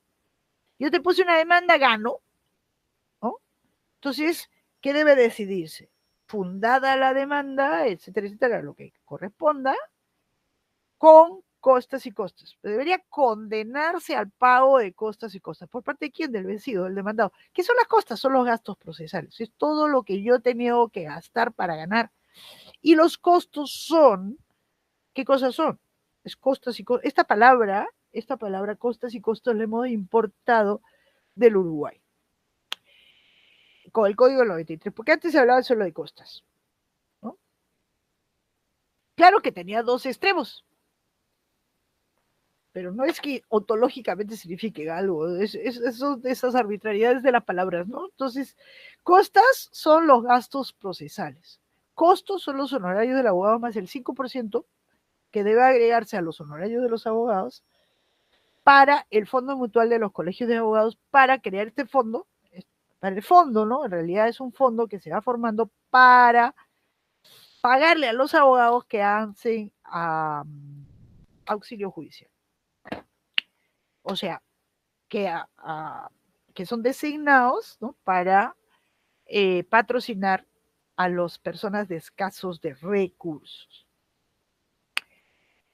Y también es el momento para imponer las multas, que a este código le gustan las multas, o la exoneración. Multas, ¿no? Pero costas y costos va de paquete, es decir, no requiere ser demandado, es una consecuencia legal de perder, ¿no? Y hay algunos que se les puede exonerar, ¿no? Se les puede exonerar. Y la característica peruana es que la condena en costas y costos es ilíquida, es decir, se condena, ¿no? Se condena, simplemente se pone la fórmula con costas y costos. Con costas y costos no se liquida. ¿Por qué? Porque la parte respectiva de las costas y costos tiene un ex post procedimiento de liquidación, ¿no? Hay un procedimiento incidental para la liquidación de las costas, por un lado, que son todos los gastos procesales, publicaciones, tasas, lo que nos ha costado, todas las tasas, fundamentalmente son las tasas, judiciales y un procedimiento para los costos, ¿no? Pero eso es posterior. En otros ordenamientos, toda condena, como el caso de Italia, es líquida, ¿no? En el caso de Italia, el spese, los gastos, se liquidan en la propia sentencia. Por eso, antes de dictarse sentencia, todas las partes tienen que presentar la relación de sus gastos. Y entonces presentan la relación de sus gastos y el juez italiano tiene que pronunciarse sobre una condena a los gastos líquidos para quien le corresponde. Ahora, los jueces efectivamente liquidan, es decir, en función de la relación de gastos que presentan los abogados, que establece, pues se pague por gastos, eso es lo que entra en juego, pues con la figura de la cesazione de materia de contendere o de la Kosten, ahí está, bei Erledigung der Hauptsache, es Kosten, ¿ah? El Kosten, los costos, las costas. Ese es el gran tema. ¿Quién la paga? Porque ahí nadie ha ganado ni nadie ha perdido, porque ya se arreglaron por su lado, ¿no? Nadie todavía ha perdido, pero hay alguien que debería perder. Y el que debería perder porque ya cambió, porque ya la controversia se acabó, ¿no? Es el demandante, porque si se siguiera para adelante ya no tendría derecho a lo que, por satisfacción extraprocesal, ya no tendría derecho a lo que pide, a que se declare fundada la demanda. No se podría declarar fundada la demanda porque ya cambió el escenario, digamos, ¿no? Les invito a profundizar. Entonces, pero cuando uno gana o pierde, el Código peruano le impone que el juez condene en costas y costas, pero ilíquidos. Eso se verá después en un procedimiento posterior. A diferencia de otros ordenamientos donde la condena en costas también tiene que ser líquida. Ahora, una sentencia debe respetar el principio de congruencia. ¿Qué es el principio de congruencia? Es la correspondencia entre lo que se pidió y lo que se decide, ¿no? O sea, correspondencia entre el petitum y el decisum, para hablar en difícil, el decisum. ¿eh?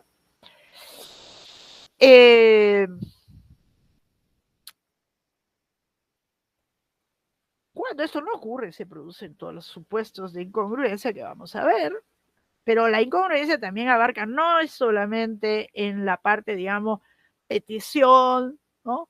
Petición, decisión, sería, ¿no? Los términos a ver, que es la parte más estudiada, tradicionalmente estudiada de la congruencia. Los italianos no tienen esta palabra, la palabra congruencia es la palabra española, la congruencia, que no tiene nada que ver con la lógica, ¿no? La congruencia lógica, la coherencia, no, es correspondencia, ¿no? De hecho, los italianos hablan de correspondencia entre lo que se pidió y se resolvió, ¿no?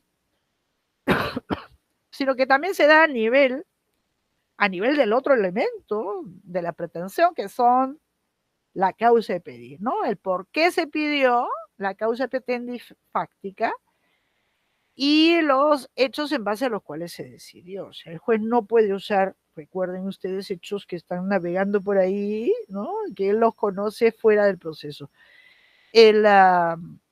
O sea, tiene que haber, ¿no? Correspondencia, congruencia, correspondencia también entre las afirmaciones de hecho efectuadas por las partes, en general, las dos partes, en este caso es para las dos partes, causa petendi, causa excipiendi, las dos partes, y los hechos que utiliza el juez. Sin ir muy lejos, esto es lo que nos dice el artículo 7 del Código Procesal Civil, ¿no? Ahora, cuando esto no se respeta, se caen vicios de incongruencia. O sea, extra petición, el juez se pronuncia sobre algo que nadie le pidió. Ultra petición va más allá de lo que se pidió, sobre todo en las controversias cuantitativas. Se pidió 100, el juez dice, bueno, muy poquito, 100, 200, vamos a poner 200. ¿no? Extra es cuando nadie lo pidió y él se pronuncia. Y entonces aquí tenemos un juez que estos son supuestos clásicos de exceso de poder, ¿no? El juez ejercita un poder que no tiene. Tremendo. ¿Ha regresado o hubo algún inconveniente? En el otro lado había levantado la mano.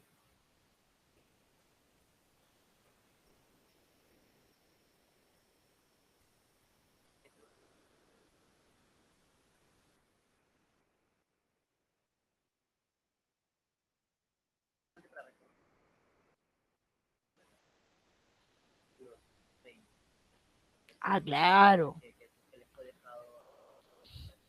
Claro, por ejemplo de incongruencia es declarar la nulidad, que es lo que ha establecido pues el noveno pleno. O sea, está diciendo que el juez declara en el fallo la nulidad.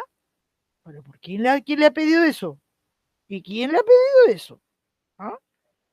Eso es un gravísimo error, no se declara, no se declara.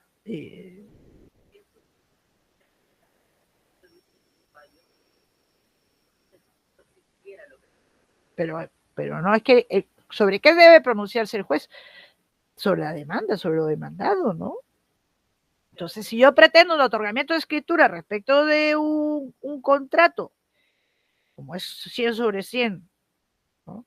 De compraventa, vamos a poner 99 sobre 100, de compraventa, y resulta que esa compraventa es manifiestamente nula, pues yo le declaro infundada la demanda y punto, ¿no?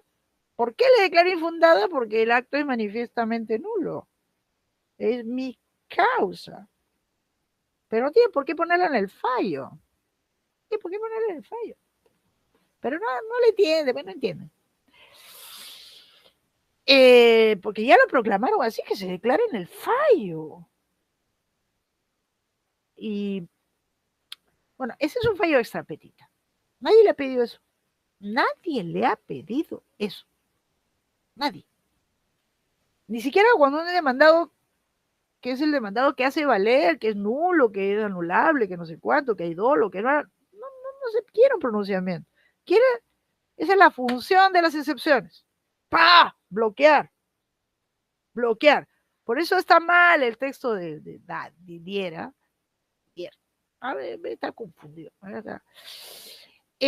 Las excepciones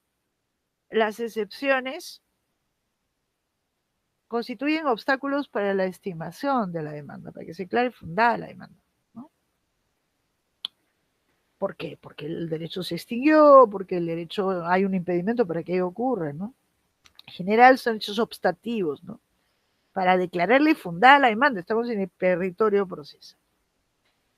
Y nada más, esto no se debe reflejar en el fallo, no se debe reflejar en el fallo.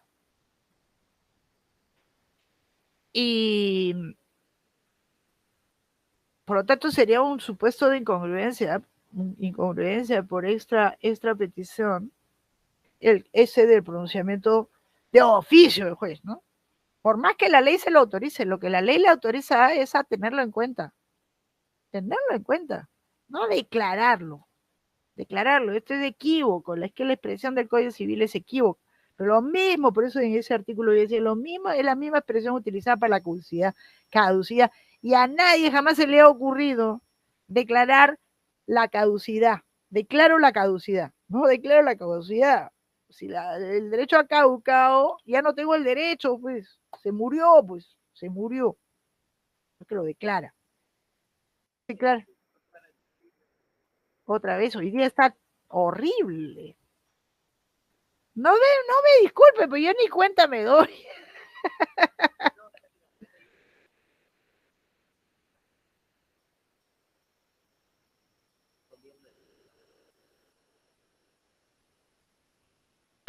Ya. Bueno, voy a terminar esto, hacemos una pausita y si quieren seguimos para hacerme mi mapa de impugnaciones. ¿Ah? Si quieren, ¿ah? Si quieren. Ahora, por lo tanto, se debe respetar, ¿no? Se debe respetar el principio de congruencia.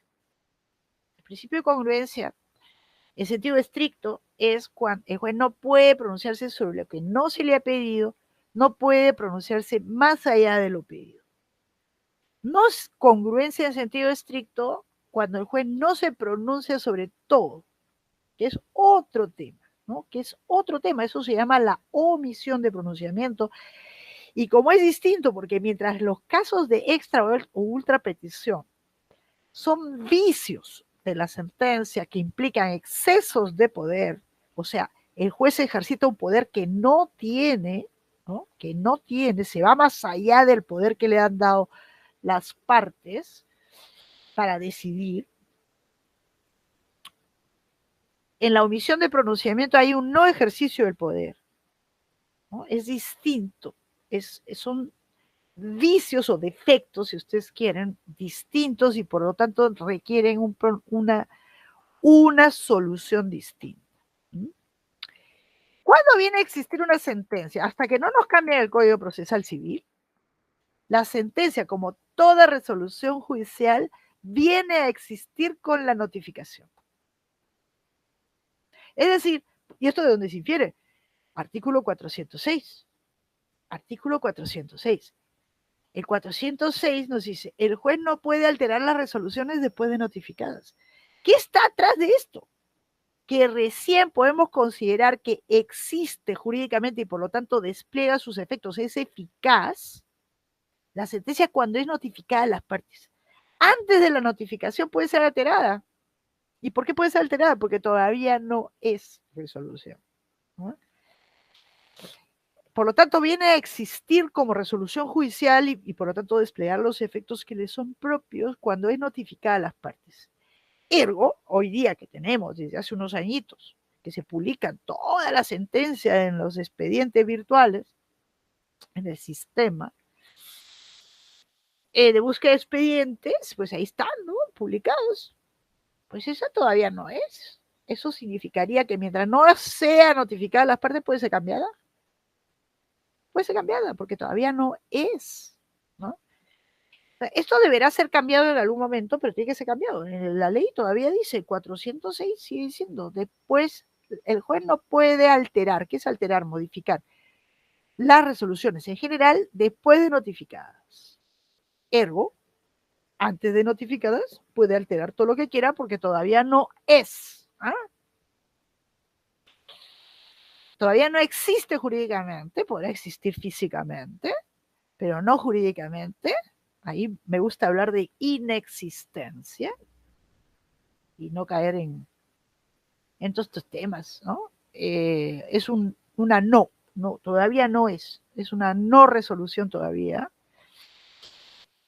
Esas que circulan, por ejemplo, el voto que circula por ahí, mira el voto, ¿no? Mira el voto, no, mientras no esté notificado a las partes, no existe, no existe. Y cuando esto se cambia, que cuando sale publicado en la web, cuando se pone, qué sé yo, alguna forma distinta de existencia, cambiará el mundo, pero todavía no cambia. Ajá. ¿Qué pasa? Cuando, muy bien, se han notificado las partes. Cuando llega, ahora que la notificación es siempre electrónica, es algo rebelde, ¿no? Tan pronto llega a la casilla, existe. Ya no puede ser cambiada, ¿no? Ya no puede ser cambiado. ¡Oh, maravilla! El juez dice, ¡ay, me equivoqué! ¿No? Como con mis notas. ¿Qué pasa con mis notas? ¿No?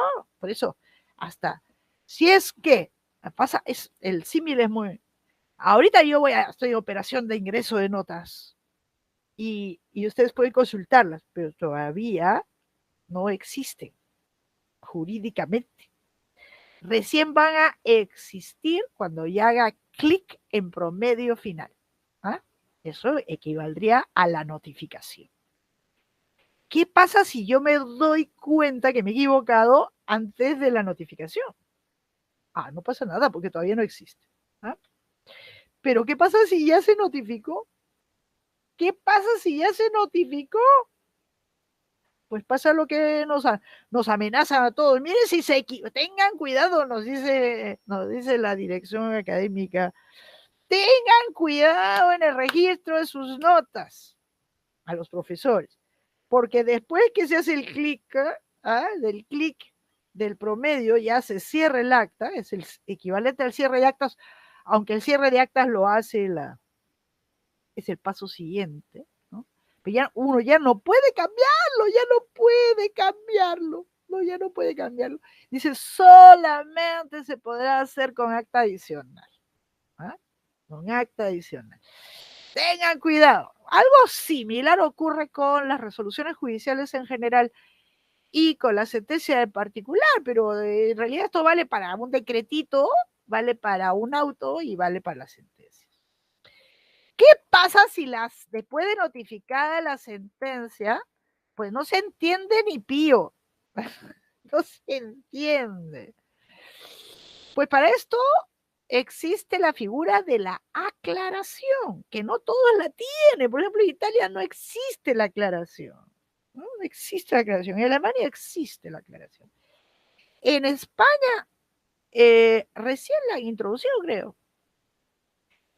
Dice, está mal hecho. Esta figura está en el propio artículo 406.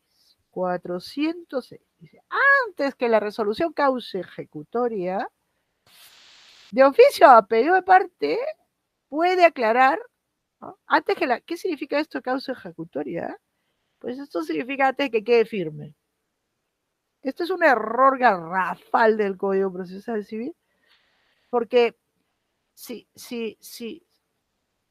por ejemplo, hay una decisión, no hay una sentencia, una sentencia.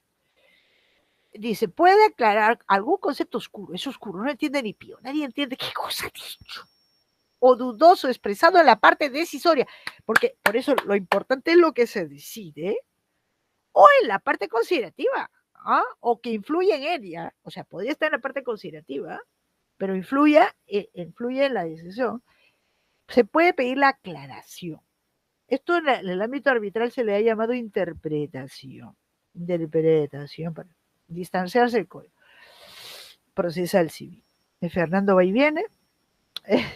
Fernando va y viene. Hoy día está castigado, lo castiga Internet. Dice, sí. Permítanme que el mío funciona. Bueno, entonces puede ser, aquí es la aclaración, es simplemente lo que ya, bueno, ¿qué se aclara? Se aclara, la parte aclara, se aclara lo oscuro, ¿no? Aclara. Que no se llega a entender qué cosa está disponiendo, entonces, pues se puede pedir la aclaración, ¿no? Aclaración. Esto en realidad debería estar abierto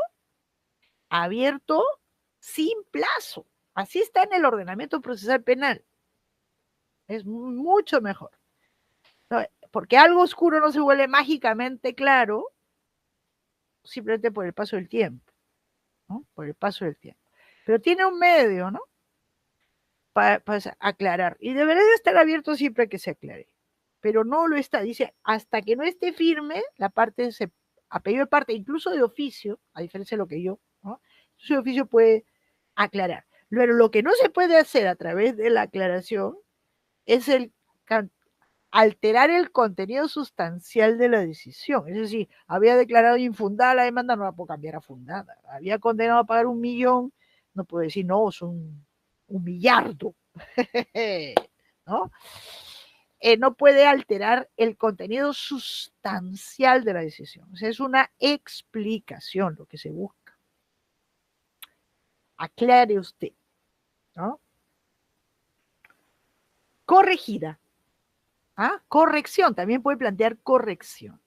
Antes, esto está en el artículo siguiente, 407, antes el mismo tenor, antes que la resolución causa ejecutoria, o sea, antes que quede firme, y esto es otro error, el juez puede, de oficio a pedido de parte y sin trámite alguno, corregir cualquier error material evidente que contenga. Los errores numéricos y ortográficos pueden corregirse incluso durante la ejecución de la resolución. Completamente equivocado esto es el error material, esta es la corrección del error material, no es el error de juicio, es el error material. El error material, ¿no? El error material es el lapsus, ¿no? Esto debería poder ser corregido siempre, sin plazos, sin momentos preclusivos, siempre, porque el error no se autocorrige, ¿no? No se autocorrige.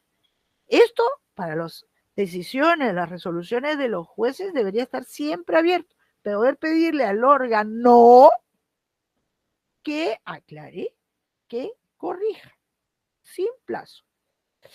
Y esto no son medios de impugnación, no, son figuras atinentes a la situación, ¿no? Digamos, a las partes de la sentencia, de las decisiones, de las resoluciones judiciales, que pueden, inevitablemente, dado que se usa el lenguaje, el lenguaje no siempre se entiende, entonces puede ser aclarado, pero esa aclaración no puede consistir en un cambio de la esencia, ¿no? De la esencia de la decisión. O los errores materiales siempre deben poder ser corregidos. Eso es. Distinto es el caso, y con esto cerramos, cuando hay omisión de pronunciamiento. ¿Qué pasa si el juez tenía que pronunciarse? Hay una demanda con más de una pretensión, ¿no? Más de una pretensión. Más de una pretensión. A y B, para no estar rompiendo la cabeza, ¿no? Y inmediatamente la corrección. El juez solamente se pronuncia sobre A. ¿Se olvidó de A? ¿O se olvidó de la reconvención? ¿O se olvidó de pronunciarse sobre una pretensión introducida por esos famosos terceros? ¿No? Dice, mediante la corrección o contra un tercero, para alguna de las partes primigenias, dice, mediante la corrección, las partes también piden, esto está puesto en el artículo 707, segundo párrafo, dice, mediante la corrección.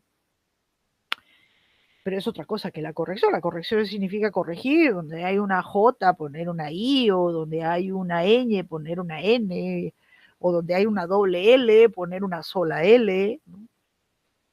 Mediante la corrección, las partes también piden al juez que complete la resolución respecto de puntos controvertidos pero no resueltos. Este es el caso de la omisión de pronunciamiento. ¿Qué pasa si el juez tenía que pronunciarse sobre A y B y se pronuncia solo sobre A? Ajá, esto es omisión. Pues entonces hay que pedirle la integración. Hay que pedirle la integración. O sea, hay que decir, oiga juez, ¿no? Oiga juez, pronúnciese usted también sobre B. ¿Ah? Entonces, esta es la figura, la integración, que es la forma de resolver una omisión de pronunciamiento que tienen los alemanes, que tienen recién introducida los españoles, y que nosotros siempre tuvimos. En realidad lo introducimos con el código de 1912 en la versión reformada de 1977. Que es una figura genial, los italianos la tienen. Los italianos tienen solo la corrección, no tienen ni la aclaración ni la integración. Dice, mediante, ¿no? O sea, se puede pedir, o sea, el juez no se pronunció sobre todo lo que tenía que pronunciarse, y aquí sí se necesita de un plazo. Ahí sí vale antes que la resolución causa ejecutoria, antes que quede firme, ¿no? Antes que quede firme, pues yo la parte interesada, pues le pido, oiga juez, pronúnciese sobre la reconvención, oiga usted, pronúnciese sobre la pretensión que he planteado contra el tercero que fue tercero, pronúnciese usted sobre mi pretensión esa que se olvidó, ¿no? Antes que quede firme, ahí tiene sentido. Eso está, por un lado, en el artículo 407, segundo párrafo, en donde está, aquí sí tiene sentido el plazo preclusivo, y está también en este artículo 172, que es un artículo largo sobre las nulidades, cuando no hay nulidad, ¿no? Que dice así, el juez puede integrar una resolución antes de su notificación. Antes de su notificación puede hacer lo que le da la gana, ¿no? Después de la notificación, pero dentro del plazo que las partes dispongan para apelarla, está pensando en la primera instancia, de oficio, pero de parte el juez puede integrarla cuando haya omitido, atención, omisión de pronunciamiento será un punto principal o accesorio. Aquí ven, y punto principal y accesorio. Entonces, estas son estas palabras. Punto principal es, digamos, punto principal es pretensión. O sea, se olvidó de A, se olvidó de B, se olvidó de la reconvención. Accesorio, entre comillas, incidental sería lo correcto, no se ha pronunciado sobre la tacha, por ejemplo, que debe la tacha del documento. Y entonces tiene que pronunciarse, ¿no? O sea, puede, incluso de oficio. Ay, me digo, ay, me olvidé de esto. Lo puede hacer, pero hasta que no esté firme. Aquí sí tiene sentido. Hasta que no esté firme. ¿Ah? Esto es un tema que hay que mejorar. Hay una tesis que no sé por qué este muchacho no la ha puesto pública de la maestría, en donde el asesor, la maestría de la Católica, en donde el asesor era Renzo, que está en contra de estas cosas, no sé por qué, no creo que no las ha saboreado bien. Renzo Cavani, que no la ha hecho pública. No sé por qué no la ha hecho pública.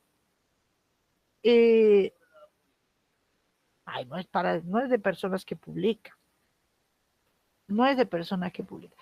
Pero esta es una figura, la de la integración. Ah, el sistema.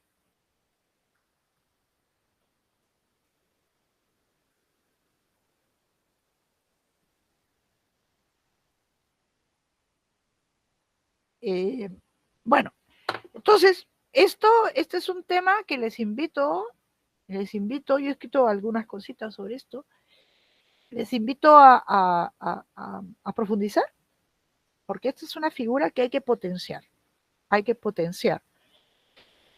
Y aquí sí tiene sentido que haya un plazo preclusivo, ¿no? Un plazo preclusivo. Muy bien. Si el juez en cualquiera de estos casos decide aclarar, corregir, integrar, lo hace a través de un auto, que forma una pieza con la otra resolución, ¿no? Una pieza toda una. Y en caso de que efectivamente aclare, corrija, integre, eh, a partir de la resolución que hace esto, se puede impugnar, ¿no? Se puede impugnar la aclarada, la corregida, la integrada, y ahí también hay todo un problema respecto al sistema de impugnaciones que por el tiempo no podemos tratar. Lo cierto es que la sentencia, incluso con sus correcciones, sus integraciones, ¿no?, cierra la primera instancia del proceso. Incluso cuando tiene un contenido meramente procesal, cierra la instancia. Puede ser con decisión de fondo, sin decisión de fondo. Esto de instancia no tendría ningún sentido si nosotros no tuviéramos asegurado constitucionalmente que el proceso tenga la potencialidad no solamente de transitar por una única instancia, sino por más de una, ¿no? Y esto es respetado en el ordenamiento peruano, es una exigencia constitucional. Con la sentencia definitivamente y solo con la sentencia se cierra la primera instancia del proceso, solo cuando es sentencia. Y quien se perjudique por ella podrá, si quiere, acceder a una segunda instancia.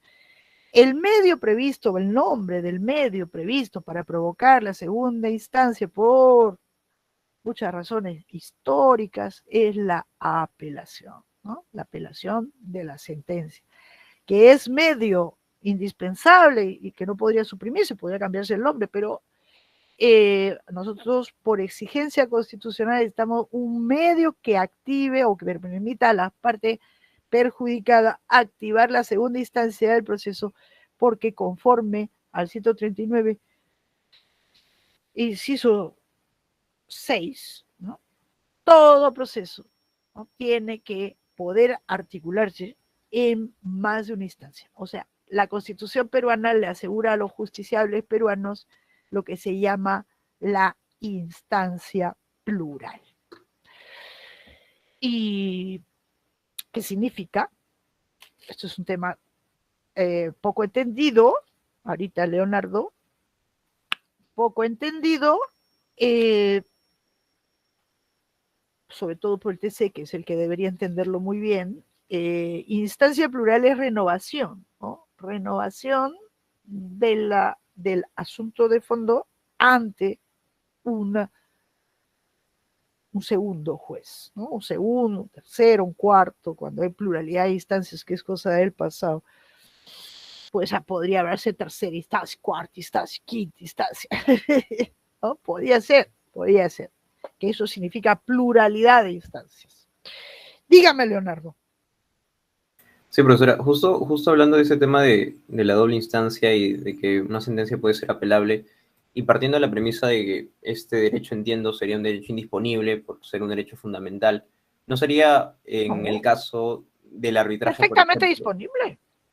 Ah, ok. Entonces, en el caso del arbitraje, no se estaría como que vulnerando este derecho a la segunda instancia, porque, bueno, creo que la regla en el arbitraje es que no hay una segunda instancia, sino que la sentencia, o perdón, el laudo del tribunal sea totalmente inapelable.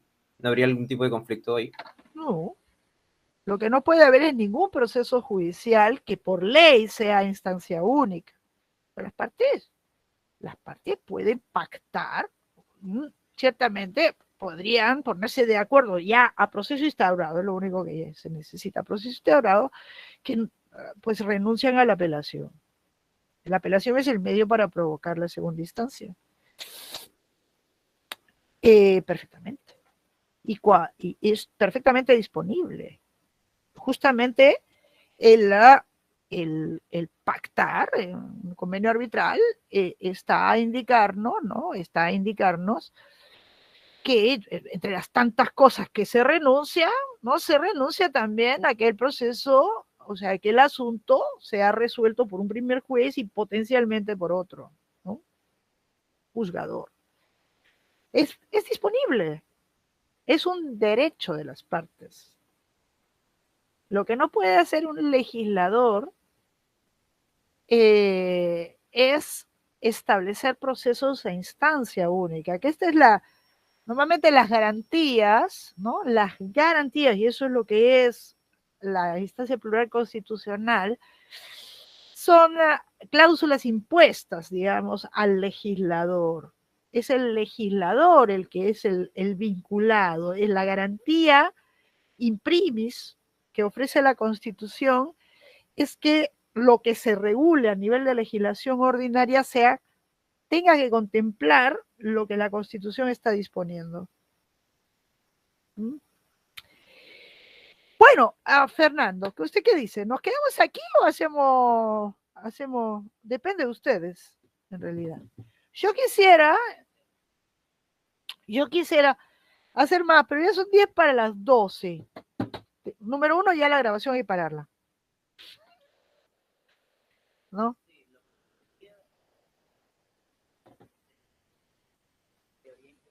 No, yo lo que quería hacer es el panorama, ¿no? Pero